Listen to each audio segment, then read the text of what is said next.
Welcome to our deep dive, into these 2025 trend themes. This is from Scenario DNA. And it's fascinating how they're using this culture mapping technique, kind of like how we're put together to analyze uh, patterns and signals across society and try to predict upcoming shifts. It's quite remarkable. The report delves into the concept of a semiotic matrix. It's a sophisticated way of measuring how language itself evolves. And what they're doing is they're looking at emerging subcultures and belief systems, trying to identify the narratives that are gaining traction and really driving these trends. So before we jump into the trends themselves, can we unpack a little bit about this culture mapping process? I mean, it sounds really complex. Well, it's multifaceted, that's for sure. It analyzes data across social, economic, and technological dimensions, really trying to get a holistic picture. I guess you could think of it as a powerful AI, sifting through this massive amount of data, looking for connections, the patterns that humans might miss. And a key part of that, as I said, is the semiotic matrix. It really decodes the underlying meanings and ideologies that are embedded in language. Okay, so it's like mapping the collective consciousness, kind of figuring out where we're headed as a society. Yeah, precisely. And one of the first trends they've identified is what they're calling this rich reset culture. Basically, they're seeing this growing desire for career breaks and micro retirements, people craving more balance, more personal fulfillment, and really departing from these traditional career paths. Yeah, and this definitely aligns with a lot of the conversations that we're seeing culturally right now. Hmm. There's this awareness of burnout, and everyone wants more meaningful work-life integration. But the report also flags a critical issue, right? And these are the systemic inequities. They point out that only 27% of U.S. workers even have access to paid family leave. Absolutely. And the report really emphasizes that this idea of taking a reset, unfortunately, it's a privilege that many people simply can't afford. And it begs the question, is this trend towards career breaks and sabbaticals really just a luxury for the wealthy? Yeah, and then what does that mean for, the majority of people out there who are just trying to, make ends meet, let alone thinking about taking time off for, personal growth or exploration. Mm. And the report actually delves into this tension a little bit by highlighting two kind of clashing subcultures. And they call them wellness minimalists and financial independence advocates. Yeah, those are interesting terms. So the wellness minimalists, these are people who are really prioritizing experiences over material possessions. They're saving diligently for these sabbaticals and extended travel, seeing those breaks as investments in their well-being and their personal growth. Whereas the financial independence advocates, they're focused on these aggressive investment strategies so that they can achieve financial freedom and early retirement. They just want to escape that traditional 9 to 5 grind as quickly as possible, regardless of whether they're happy in their jobs or not. So you have these two subcultures that are both seeking a reset, but they have pretty different approaches and motivations. One's really driven by that desire for personal fulfillment, and the other's more focused on financial independence as a means to escape a system that they just see as broken.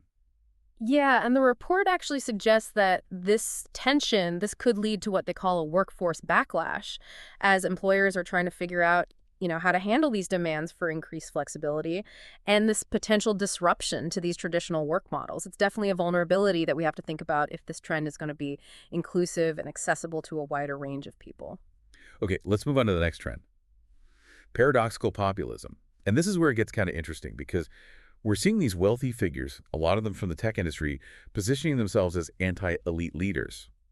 And they're tapping into this growing distrust of these traditional institutions. It is a paradox. I mean, on one hand, they're these champions of disruption and innovation, but they also represent a concentration of wealth and power.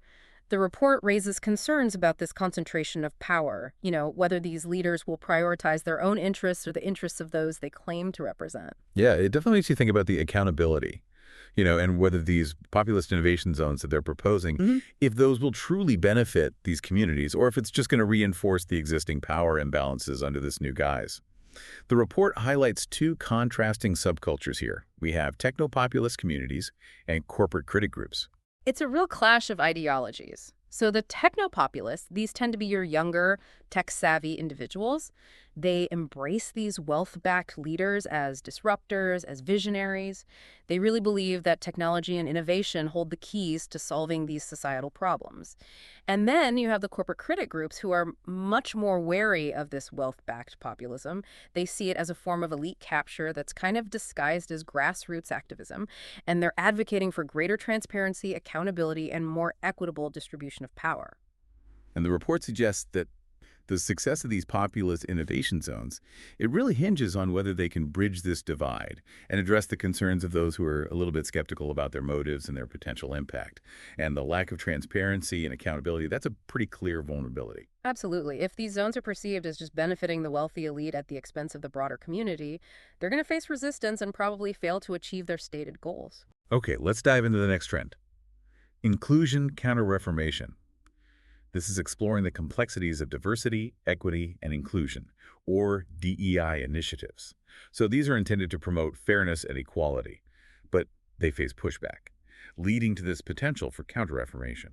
And what's interesting here is the report acknowledges that DEI initiatives, they haven't always been effective. There's been a lot of focus on superficial metrics and performative measures rather than addressing the root causes of systemic inequities. And the report kind of highlights this tension between two key players here. You have anti-woke activists who view these DEI efforts as divisive and unnecessary. And then you have employee resource groups, the ERGs, who are fighting for authentic inclusivity and systemic change. It's a delicate balance. So the anti-woke movement argues that DEI initiatives are actually creating reverse discrimination, that it undermines meritocracy. And they often point to examples of what they perceive as woke culture, going too far, leading to censorship, stifling free speech. And then on the other side, you have the ERGs, which are often composed of employees from these marginalized groups. And they argue that the DEI efforts are essential for creating a more equitable and inclusive workplace. They point to persistent inequalities in hiring, promotion, and pay as evidence that these systemic barriers still exist.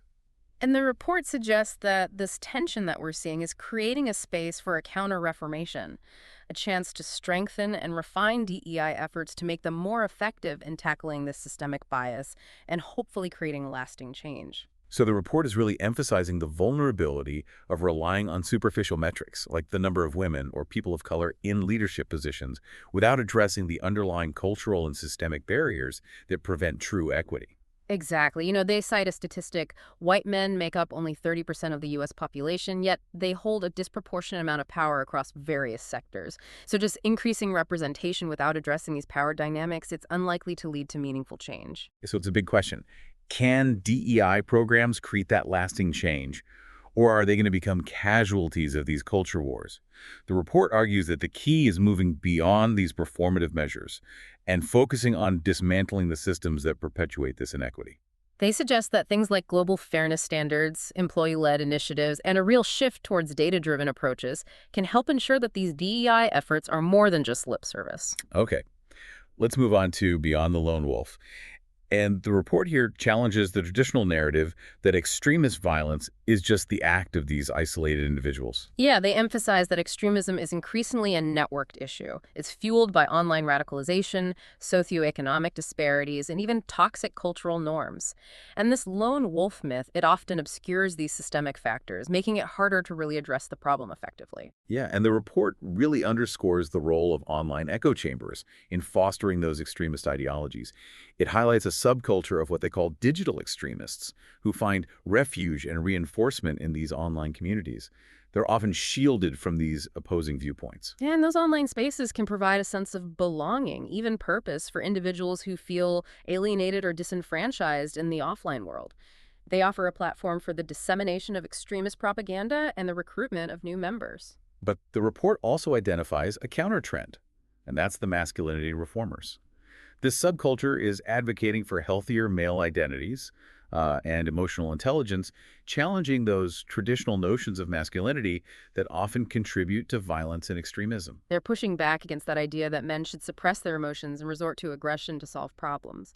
They're advocating for open communication, vulnerability, and a more nuanced understanding of what it means to be a man. And the report suggests that one of the key vulnerabilities in addressing extremism is this potential for fragmented efforts.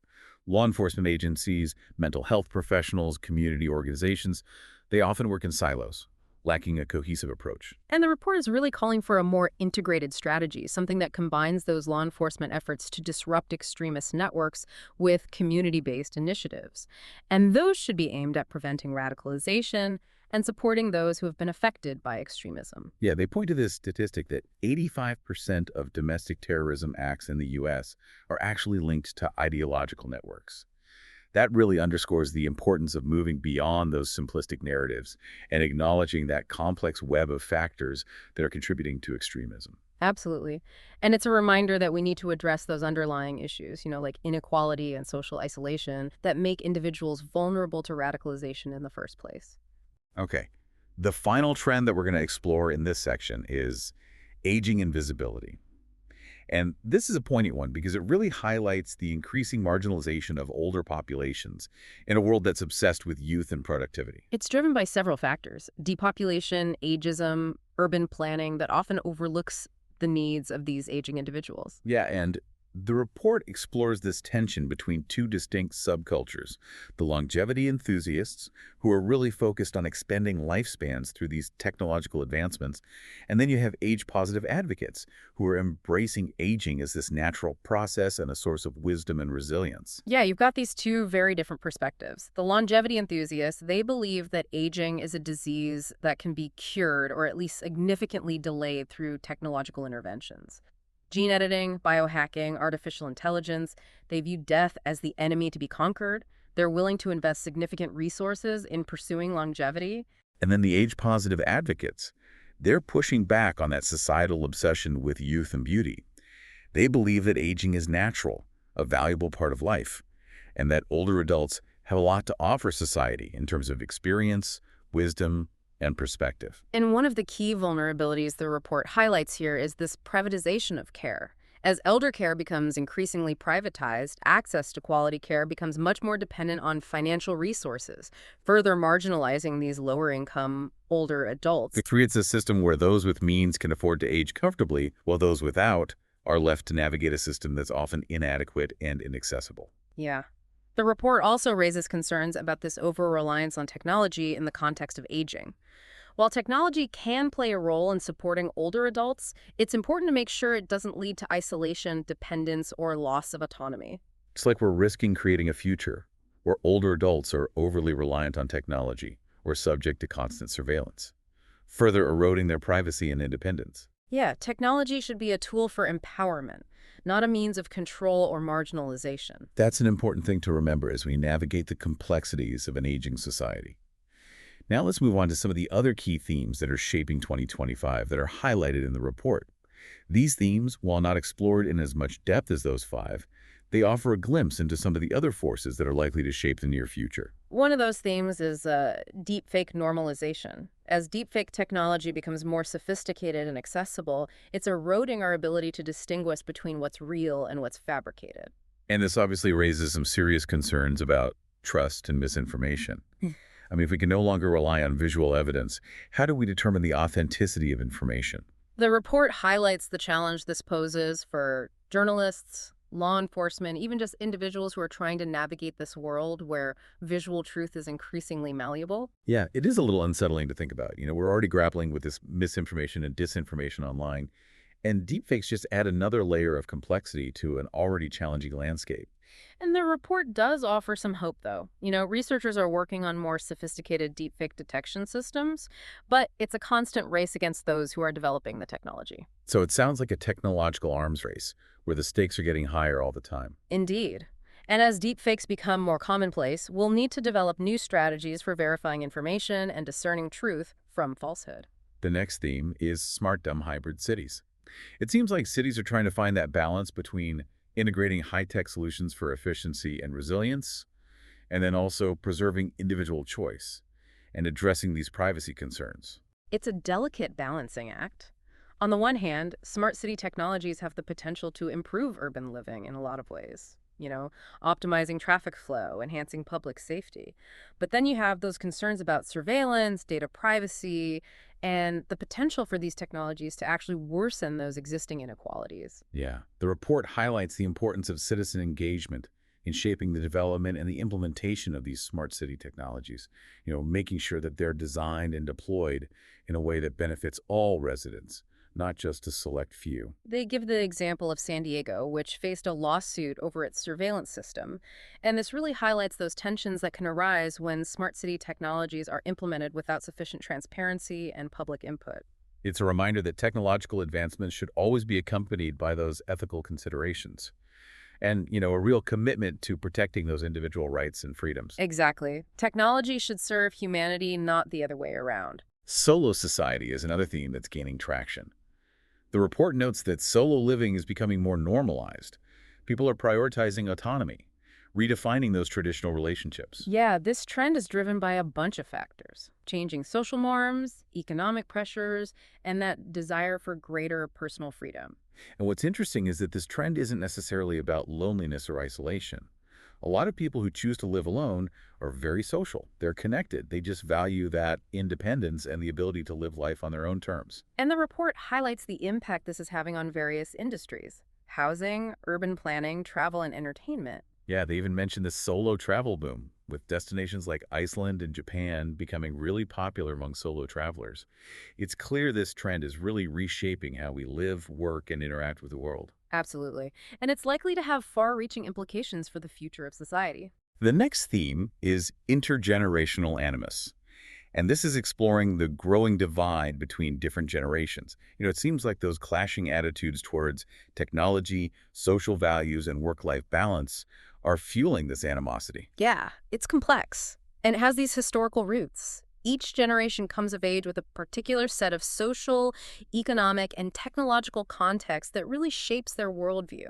And these differences can lead to misunderstandings and conflict, especially when you combine that with stereotypes and generalizations. And the report cautions against oversimplifying these generational divides.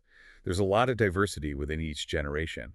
So lumping everyone together based on their age, it can lead to inaccurate and unhelpful conclusions. For example, Gen Z is often portrayed as this uniformly progressive generation. But the report actually points out that there's this growing segment within Gen Z that favors tradition and stability over rapid social change. Yeah, it's a reminder that generational labels are just that. They're labels. They don't really capture the full complexity of individual experiences and beliefs. And it's important to engage in conversations that acknowledge these complexities rather than resorting to stereotypes. Okay. And the final theme that's highlighted in the report is gendered workspaces. And despite the decades of progress toward gender equality, this report suggests that these traditional gender roles are actually being reinforced in a lot of workplaces. Yeah. And this regression is partly attributed to the pandemic, how it impacted work arrangements. As companies transitioned to remote work, women often shouldered a disproportionate share of those childcare and household responsibilities. So it led to some setbacks in their careers. The report also points to the fact that these systemic barriers still exist. Unconscious bias, lack of access to mentorship and sponsorship opportunities, the persistent gender pay gap, all of these things continue to hinder women's career advancement. These factors create a very challenging environment for women in the workplace, often forcing them to make those really tough choices between their careers and their families. And they have a statistic here. Women make up over half of the banking workforce, but they only hold 23% of the executive roles.